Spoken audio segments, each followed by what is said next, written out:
آپ کو لے چلتے ہیں اردو ادب کی ایک ایسی شخصیت کے سفر پر جنہیں دنیا راجندر سنگھ بیدی کے نام سے جانتی ہے۔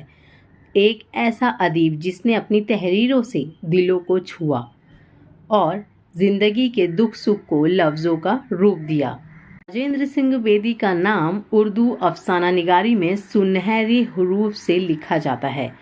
ان کا فن صرف کہانی سنانے کا ہنر نہیں تھا، بلکہ وہ اپنے عہد کی حقیقتوں کو لفظوں کے آئینے میں اتارتے تھے۔ محبت، محرومی، انصاف، انسانیت، یہ سب ان کے افسانوں کا حصہ ہے۔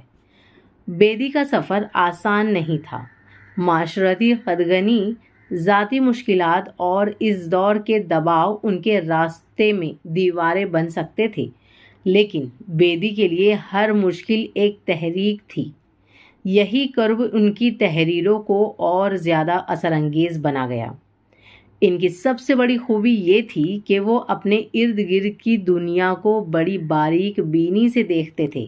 عام لوگوں کے دکھ، سماج کی ناانصافیاں اور رشتوں کی نزاکت، یہ سب کچھ ان کے افسانوں میں زندہ دکھائی دیتا ہے۔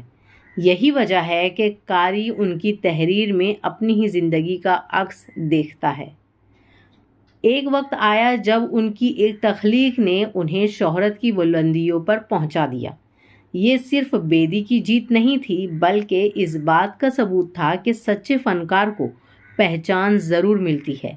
یہ لمحہ ان کے لیے ایک نئے سفر کا آغاز تھا اور آنے والے ادیبوں کے لیے مشعل راہ۔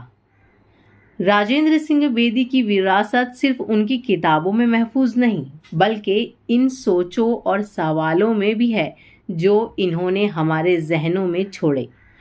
آج بھی ان کے افسانے ہمیں سوچنے پر مجبور کرتے ہیں کہ ہم کون ہیں، کہاں کھڑے ہیں اور ہمیں کہاں جانا ہے۔